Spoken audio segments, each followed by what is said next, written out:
예, 수요일 묵상의 시간입니다. 하나님은 지극정성을 보아야 은혜를 베푸시는 분이실까?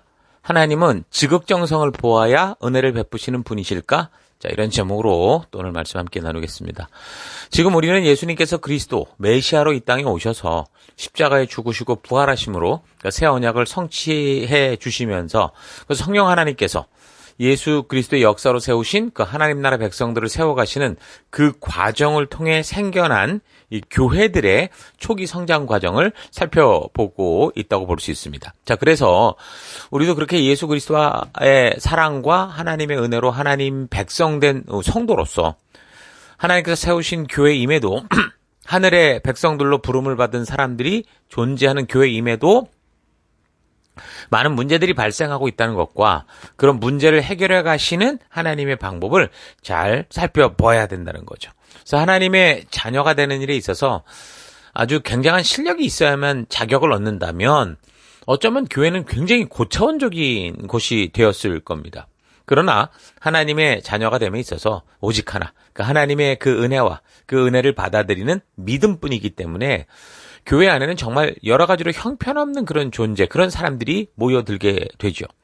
다만 그런 존재들이 하나님께서 포기하지 않으시면서 그의 백성답게 하시는 그 놀라운 상화의 과정을 통해서 하나님의 말씀으로 채워지면서 성숙한 하나님의 자녀가 되어가는, 그러니까 그리스도의 장성한 분량에 이루어가는 그 성숙과 변화의 축복을 누리게 되는 겁니다. 자, 분명한 사실은 교회에는 많은 문제들, 그러니까 상상도 못할 정도의 엄청난 문제들이 벌어질 수 있다는 거죠. 자, 그래서 그런 문제들을 우리가 미리 알 수 있으면 어차피 성장통을 겪어 가게 되어도 보다 더 지혜롭게 잘 극복하거나 예방할 수 있는 방법을 찾을 수 있다면 좋을 겁니다. 그래서 역사를 그래서 잘 되돌아보는 것의 중요성이 바로 여기에 있는 거죠. 역사를 잘 되돌아보고 기억하고 잘 살펴봄으로써 역사의 사건들 속에 잘못된 경험들이 잘못된 경험이든 또는 좋은 경험이든 우리가 그걸 보고 바르게 온전히 배울 수 있다는 겁니다. 자, 그래서 그렇게 교회가 처음 생기면서 발생되는 문제들에 대해 바울이 개척했던 교회들, 그러니까 고린도 지역 교회나 갈라디아 지역 교회들의 상황을 우리가 살펴보면, 그러니까 이 시대를 살아가는 우리 또한 그렇게 교회 안에서 처음 신앙을 시작하면서 생길 수 있는 그런 문제들에 대해서 바른 성경적 안목을 가지고 분별할 수 있는 그런 지혜를 우리가 얻을 수 있다는 겁니다. 그래서 갈라디아 지역의 교회들에서는 예수님께서 그리스도 되심을 믿는다고 하면서도 그것으로 부족하다. 그래서 할례나 율법을 지켜야만 온전한 구원에 이를 수 있다라고 하는 그 할례당 또는 율법주의자들의 그런 그릇된 가르침으로 이제 문제가 발생했는데, 이건 단순한 문제가 아니라 예수님께서 이 땅에 오신 하나님의 새 언약 자체를 부정하게 되는 것이 될 수 있기 때문에 갈라디아 성도들이 그런 종교 중심적인 사람들로 인해서 복음의 길을 떠나는 것에 대해서 사도 바울이 굉장히 격한 마음으로 가슴이 미어 터지는 그런 편지를 적게 되는 거죠. 오늘날에도 오직 믿음으로 구원된 자로 살아갈 수 있음에 대해서 오해하게 해서 뭔가 이제 인과응보 법칙에 따라야만 구원이나 축복을 받을 것처럼 이렇게 사람들의 마음을 불안하게 만들어서 구원이나 축복받기 위해서 그에 해당되는 어떤 마중물 같은 어떤 돈, 헌금, 어떤 노력 이런 걸 바치도록 하는 그런 일들이 있는데, 그러니까 많은 사람들이 본능에 따라 그런 그 요구에 응하게 되고, 그래서 비록 마중물 같은 돈이라고 해도 결국 그거를 드려야 된다 하니 무리하게 그런 것들을 내기 위해서 그렇게 행동하는 경우가 있는 거죠. 하지만 구원이라는 게 하나님께서 은혜로 거저주시는 것이고, 축복은 하나님의 말씀대로 순종하며 살아갈 때 나타나는 열매인 건데, 자, 이렇게 뭔가 상응하는 정성을 보여야 받을 수 있다는 걸 인과응보 법칙에 스스로 속아서 그에 따른 행동을 하는 것이 바로 이 갈라디아 교회에서 예수님 외에 다른 길을 제시하는 것처럼 율법적 행위라는 이 정성을 바쳐야만 구원을 얻는 것처럼 말하고 속이는 것과 다를 바가 없다는 거죠. 그래서 우리의 삶의 수고와 노력에 있어서는 인과응보 법칙이 당연한 그런 하나님이 창조하신 법칙이지만, 적어도 구원과 축복에 대한 거는 하나님의 은혜요 순종의 결과, 백성들이 말씀대로 순종하는 결과다라는 거 절대로 잊지 말아야 됩니다. 그래서 하나님의 사랑을 얻기 위해 아부하고 아첨할 필요 없이 진실하고 진정한 마음으로 그 하나님의 진심을 받아들이고 또 그 사랑에 감격하여 그 말씀의 가치를 따라 살아가면 되는 겁니다. 자, 그런데 오직 예수로 말미암는 구원에 대해 이 갈라디아 지역에서 예수님 외에 다른 것이 더 필요하다라고 하다 보니까 바울이 굉장히 격정적으로 이제 그런 것들을 반박하는 거죠. 1장 9절. 우리가 전에 말하였거니와 내가 지금 다시 말하노니 만일 누구든지 너희가 받은 것 외에 다른 복음을 전하면 저주를 받을지어다. 이렇게 말합니다. 여기서 다른 복음이라는 게 뭡니까? 예수 그리스도를 믿는 믿음 외에 할례를 받아야 되고 율법적 행위로 구원을 완성해 간다라고 하는 이런 유대 율법주의자들의 주장을 말하는 겁니다. 오늘날로 말하면 축복을 받기 위해 뭔가 지극정성을 보여야 된다고 하는 그런 거짓말들이죠. 그거는 무당이나 이단들의 주장일 뿐입니다. 실력과 자격으로 구원에 이를 사람은 이 세상에 아무도 없습니다. 그런데 이제 그런 것을 주장하는 것이 바로 다른 복음이고 저주받을 짓을 하는 것이다. 그렇게 이제 강력하게 말하는 거죠. 그래서 10절, 이제 내가 사람들에게 좋게 하랴, 하나님께 좋게 하랴. 사람들에게 기쁨을 구하랴, 내가 지금까지 사람들의 기쁨을 구하였다면 그리스도의 종도 아니다, 내가. 형제들아, 내가 너희에게 알게 하노니 내가 전한 복음은 사람의 뜻을 따라 된 것이 아니고 이는 내가 사람에게서 받은 것도 아니고 배운 것도 아니고 오직 예수 그리스도의 계시로 말미암은 것이다. 이렇게 얘기를 하죠. 그러니까 바울이 전하는 복음, 예수 그리스도가 메시아요 오직 유일한 구원의 길이다. 라는 이 복음의 소식은 단순히 어떤 인간의 머리로 꾸며낸 종교 이야기나 그런 어떤 야망이 아니고 뭐 여기저기 집회에 가서 뭐 이렇게 주워 듣고 배운 그런 게 아니라 예수님께서 직접 그 자기에게 계시를 해주신 것이다. 밝히 알게 해주신 것이다. 라는 말이죠. 그러니까 구원은 뭔가 대가를 바치고 지극정성을 바쳐야만 얻는 게 아니라는 겁니다. 하나님과의 관계는 돈을 바치고 종교적 열심을 바쳐야만 만들어지는 게 아니고 오직 하나님께서 우리에게 먼저 다가와 주시고 그 펼치는 손을 잡기만 하면 되는 거고 그래서 그의 말씀을 따라 인도를 따라 동행하는 삶을 살면 된다는 거죠. 그래서 이런 사실에 대해 율법주의에 빠져있던 이 바울에게 예수님께서 직접 나타나셔서 계시를 통해 말씀해 주셨다 그겁니다. 그래서 바울 자신 또한 과거에 이런 사실을 몰랐기 때문에 지금 할례당들이 주장하는 이런 율법적인 것보다 사실 더한 것들을 진실인 줄 알고 그래서 막 교회를 그냥 세계 곳곳에 쫓아다니면서 심히 박해하고 멸하려고 했었던 그런 사람이었잖아요. 그러다 보니까 이런 현상을 볼 때 이 바울의 말이 더 강력하고 강렬하게 뿜어져 나오는 거죠. 그래서 여러분들이 갈라디아서를 읽고 묵상해 갈 때 바로 이런 바울의 심정을 잘 이해하고 바울의 심정에 대해서 읽어갈 수 있어야 되는 겁니다. 자, 그래서 그렇게 2장까지 자신이 왜 목숨을 걸고 복음을 전하는 사람, 사도가 되었는지를 자기 경험을 모두 간증해가며 강력하게 말하죠. 그래서 자신이 왜 이렇게 예수 그리스도로 말미암는 구원에 대해 확고한 믿음을 가지게 되었는가 하면 이거는 예수님의 제자들을 통해 배운 것도 아니고 자기를 직접 찾아와 주신 예수님을 만남으로 말미암아 또한 그 예수님을 만나고 나서 진리의 성령을 통해 성경을 통해 다시 온전하게 알게 됐다는 거죠. 그래서 그의 간증을 보면 예수님을 만난 후 예수님의 제자들을 찾아간 게 아니고 오히려 그런 사람들과 떨어져서 아라비아로 갔었다 이렇게 얘기를 해요. 사실 그동안 사울이 성경학자라고 할 만큼 아주 잘 알고 있었던 구약의 모든 내용, 그 역사들을 그러니까 선지자들의 글들 속에 담긴 하나님의 약속과 그 언약의 주인공이 바로 예수님이다라는 사실로 이게 분명하게 알게 됐다라는 거죠. 자, 그러면 바울이 그렇게 나홀로 독학해서 이제 결국 알게 됐다는 건데 그럼 이게 잘못됐냐? 아니라는 거예요. 바울이 말하기를 나중에 자신이 예루살렘에서 예수님의 제자들을 만났다는 거죠. 그때 이제 예수님의 제자 사도들도 내가 전하는 복음이 옳다는 것을 인정했다라고 얘기를 합니다. 2장 7절 도리어 그들은 베드로가 할례받은 사람에게 복음을 전하는 일을 맡은 것과 같이 내가 할례받지 않은 사람에게 복음을 전하는 일을 맡은 것을 알게 됐습니다. 이방의 전도자로 알게 됐다는 거죠. 그래서 그들은 베드로에게는 할례받은 사람에게 복음을 전하게 하시려고 사도직을 주신 분이 나에게는 할례받지 않은 사람에게 복음을 전하게 하시려고 사도직을 주셨다라는 사실을 깨달았습니다. 이렇게 분명하게 말합니다. 그리고 또 자기가 보니까 예루살렘에 있는 예수님의 이 사도들이라고 해서 완벽한 것이 아니더라는 거예요. 그들도 율법적 그 유대인의 삶의 습관으로 인해서 오히려 사람들 앞에서 때로는 외식적인 행동을 하면서 실수하더라는 거죠. 예를 들어서 예수님의 수제자였던 이 베드로가 자신이 그 로마의 백부장 고넬료 그 가정에 가서 이방인을 구원하는 성령의 도구, 이방의 전도의 문을 열은 그런 어떤 도구로 사용될 때 분명히 율법주의의 허구를 깨달았을 것인데도 이 사람이 나중에 이방인들과 함께 식사를 하고 있었는데 예루살렘에서 어떤 유대인들이 왔다 이러니까 그걸 보고 그 자리를 피해 도망쳤다는 거죠. 그래서 오히려 율법주의가 옳은 것처럼 그렇게 보이는 그런 짓을 하더라. 그래서 오히려 내가 그의 잘못을 나무랐다 이렇게 얘기를 합니다. 2장 11절.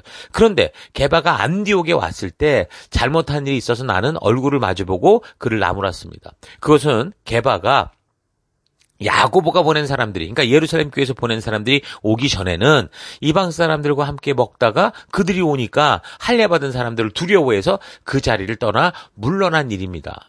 그러니까 나머지 유대인들도 그와 함께 위선을 행했고 마침내 바나바까지도 그 위선에 끌려갔습니다. 나는 그들이 복음의 진리를 따라 똑바로 걷지 않는 것을 보고 모든 사람 앞에서 게바에게 이렇게 말했습니다. 당신이 유대 사람인데도 유대 사람처럼 살지 않고 이방 사람처럼 살면서 어찌하여 이방 사람들로 유대 사람이 되라고 강요합니까? 자, 그러니까 중요한 것은 예루살렘이냐 예수님의 직계 사도냐가 문제가 아니고 예수 그리스도께서 우리에게 전하여 준 그 말씀대로 순종의 삶을 살아가느냐 이게 중요하다는 거예요. 예수님의 직계 제자든 심지어 하늘에서 내려온 천사라고 해도 예수님이 구원의 길이라고 하면서도 할례를 받고 율법주의가 돼야 된다고 구원을 얻는다고 그렇게 한다면 그렇게 행동한다면 그거 완전 가짜고 그들은 저주를 받을 거다. 그래서 이렇게 아주 강력하게 단호하게 말하는 거죠. 자, 그러니까 예수 그리스도만이 나의 구원자, 나의 주님이라고 고백하지 않는 모든 것은 가짜다라는 거예요. 예수님 말고도 다른 구원의 길이 있다고 하는 것은 다 가짜다라는 것을 아주 확실하게 여기서 못을 박죠. 오늘날도 이단을 보십시오. 예수님을 아주 우습게 취급하고 자기가 그 자리를 대신 차지하려고 하는 그런 일들이 대부분이에요. 자기가 뭐 하나님의 아들이다, 뭐 어쩌다, 심지어 성령이다, 뭐 이래가면서 전부 그런 짓을 합니다. 심지어 정통교회 있는 목사라고 해도 교만에 빠지면 뭐 하나님 그거 내가 마음대로 할 수 있어 이런 식으로 이상한 소리들 하고 그래요. 그래서 바울은 왜 사람들이 율법을 지켜서가 아니라 믿음으로 구원을 받는지 그 증명을 하죠. 2장 15절. 우리는 유대인으로 태어났지만 유대인으로 태어났으니 이방 죄인이 아닙니다. 그러나 우리가 유대인 그리스도인이요 유대교의 율법을 잘 지킨다고 해서 모두 다 하나님과 올바른 관계를 맺을 수 있겠습니까? 아닙니다. 우리의 죄를 없애주시는 예수 그리스도를 믿을 때만 비로소 그렇게 될 수 있습니다. 우리가 예수 그리스도를 믿는 까닭이 여기에 있는 겁니다. 우리는 율법을 지켜서가 아니라 그리스도를 믿음으로써 그리스도가 하나님의 아들이라는 걸 믿음으로써 하나님께 인정받을 수 있는 겁니다. 율법만을 지켜서 구원 얻을 사람은 한 사람도 없습니다. 18절. 만일 내가 전에 파괴해버린 그 낡은 제도를 다시 세운다면 우리는 언제까지나 죄인으로 남아있을 겁니다. 그 많은 율법을 다 지켜 구원을 얻으려는 것은 불가능하다는 것을 나는 성경을 읽고 깨달았습니다.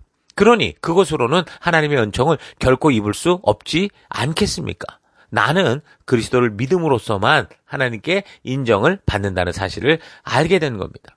그래서 20절 그래서 나는 그리스도와 함께 십자가에 못 박혔나니 그런즉 이제는 내가 사는 것이 아니요 오직 내 안에 그리스도께서 사시는 것입니다. 이제 내가 육체 가운데 사는 거는 나를 사랑하사 나를 위하여 자기 자신을 버리신 하나님의 아들을 믿는 믿음 안에서 사는 것입니다. 나는 그리스도의 죽음을 헛되게 하지 않을 것입니다. 만일 우리가 유대교의 율법을 지켜서 다 구원을 얻는다면 그리스도의 죽음은 헛된 일이 될 겁니다. 이렇게 얘기를 해요.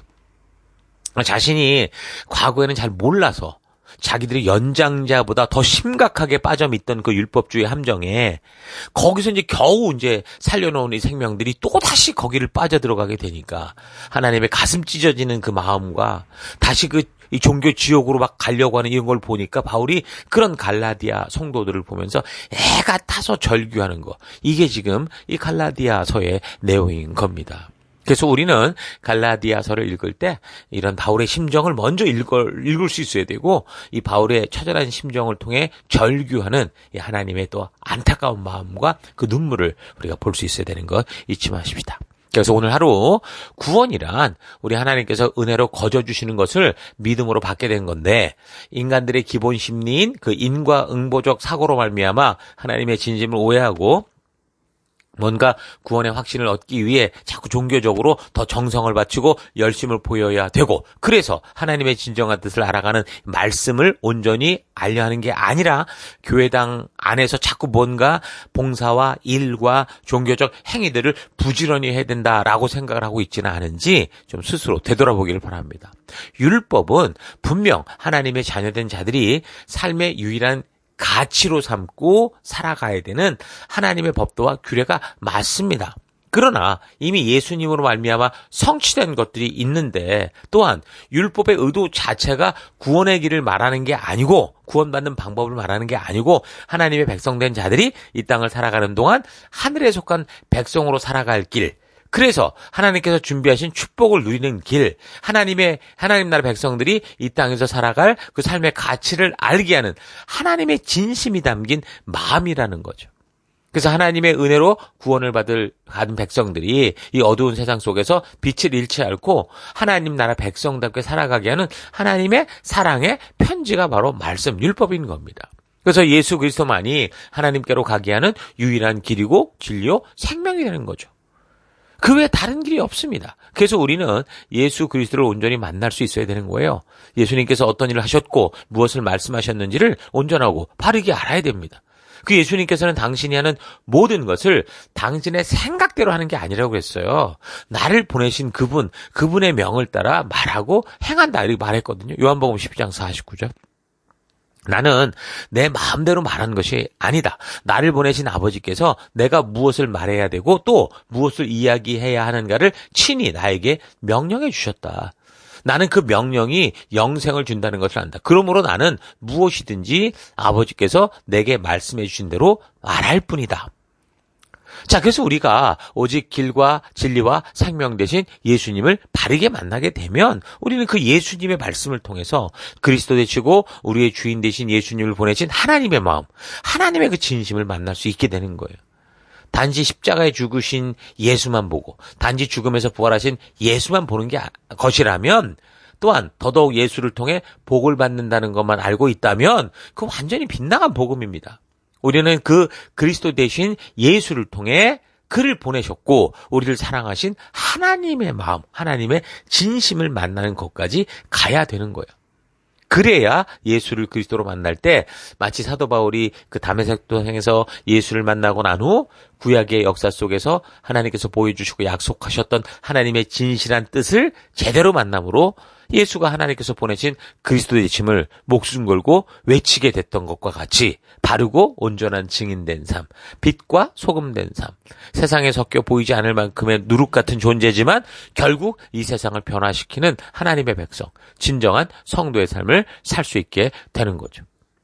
하나님은 구원을 얻고 하나님 나라 백성된 성도들이 종교적 정성을 바치는 그런 삶이 아니고 하나님의 진실한 창조의 뜻을 깨닫고, 그래서 하나님 나라 백성답게 살아가는 이 세상 나라와 구별된 거룩한 하나님의 자녀가 되기를 원하십니다. 육신의 부모님들에게 가장 보람인 일이 뭡니까?